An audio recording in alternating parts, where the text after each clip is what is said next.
আমাদের chief অ্যাডভাইজারের plan হচ্ছে মাতারবাড়িকে ঘিরে মাতারবাড়ি মহেশখালীকে একটা নিউ সিঙ্গাপুরে টার্ন করা। ৩০০-র মতো জাপানিজ ইনভেস্টর থাকবে, তাদের উদ্দেশ্যে প্রফেসর ইউনূস কথা বলবেন এবং অনেক ক্ষেত্রে কারোর সাথে আরও বেশি আমরা এক্সটেন্সিভ মিটিং হওয়ার সম্ভাবনা আছে। জাপানের সাথে আপনারা জানেন জাপানিজ ইনভেস্টররা বাংলাদেশের ব্যাপারে খুবই ইন্টারেস্টেড, বাংলাদেশি ইনভেস্টমেন্টের ব্যাপারে। সেই অনুযায়ী ২৫০০-এ একটা এক্সক্লুসিভলি জাপানের জন্য একটা ইকোনমিক জোন করা হয়েছে। সেই ইকোনমিক জোনে যাতে আরও বেশি জাপানিজ ইনভেস্টর আসেন এবং তাদের জন্য কি কি ফ্যাসিলিটি দেওয়া যায় সেটার উপরে উনি কথাবার্তা বলবেন। ওই যেই সেমিনারটা হবে সেখানে আমরা আশা করছি ৩০০-র মতো জাপানিজ ইনভেস্টর থাকবে, তাদের উদ্দেশ্যে প্রফেসর ইউনূস কথা বলবেন এবং অনেক ক্ষেত্রে কারোর সাথে আরও বেশি আমরা এক্সটেন্সিভ মিটিং হওয়ার সম্ভাবনা আছে। তো এই জায়গাটাও উনি এমফাসিস দিচ্ছেন।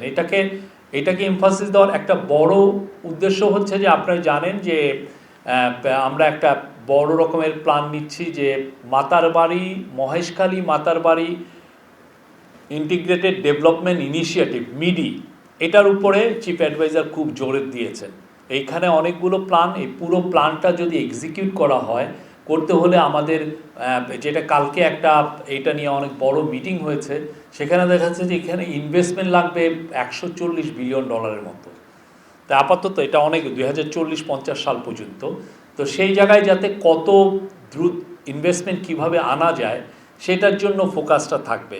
তো এই জায়গায় অলরেডি যে প্ল্যান নেওয়া হচ্ছে যে হাইওয়ে হবে, খুবই মানে 6 লেন হাইওয়ে হবে, সেখানে অনেকগুলো পাওয়ার প্ল্যান্ট হচ্ছে এবং অলরেডি প্ল্যান হচ্ছে যে ওইখানে 6টা পোর্ট টার্মিনাল হবে এবং এই 6টা পোর্ট টার্মিনালকে মাতারবাড়ি পোর্ট টার্মিনাল, এটা হলো ডিপ সি পোর্ট, যেখানে ওয়ার্ল্ডের বড় বড় শিপিং কোম্পানিগুলো বড় বড় কন্টেনার জাহাজ এখানে ভিড়বে। আমাদের চিটাং পোর্টের একটা সমস্যা হচ্ছে যে ড্রাফটের সমস্যা।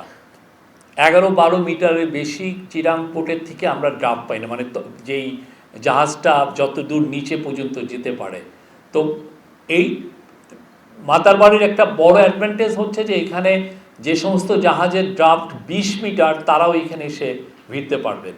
তো সেই জন্য এটার জন্য বড় বড় জাহাজ, ফলে আমাদের যেটা হবে যে আমরা তখন মাতারবাড়ি ডিপসিপের পোর্টকে যদি 6টা টার্মিনাল যখন তৈরি হয়ে যাবে, আমাদের আর বাংলাদেশ থেকে এটা সিঙ্গাপুরে আর আমাদের প্রোডাক্ট পাঠানো লাগবে না, যে ওইখান থেকে আবার বিভিন্ন বড় বড় পোর্টে যে পাঠানো এটা এখন ডাইরেক্ট মাতারবাড়ির থেকে হবে। তো আমাদের চিফ অ্যাডভাইজারের প্ল্যান হচ্ছে মাতারবাড়িকে ঘিরে মাতারবাড়ি মহেশখালীকে একটা নিউ সিঙ্গাপুরে টার্ন করা। আপনারা জানেন সিঙ্গাপুর কিভাবে চেঞ্জ হয়েছে, একটা পোর্টকে ঘিরে সিঙ্গাপুর চেঞ্জ হয়ে গেছে। সিমিলারলি দুবাই একইভাবে ট্রান্সফর্ম হয়েছে। তো এই মাতারবাড়ি মিডিতে উনি চাচ্ছেন যে একটা সিটি, একটা প্ল্যানেড একটা সিটি হবে। এখানে অনেকগুলো পাওয়ার প্ল্যান্ট থাকবে, ওইখানে লজিস্টিক হাব হবে, ম্যানুফ্যাকচারিং হাব হবে এবং এনার্জি হাব হবে। এইগুলো প্রত্যেকটার জন্য উনি এই জাপান সফরে উনি ইনভেস্টমেন্ট সিক করবেন।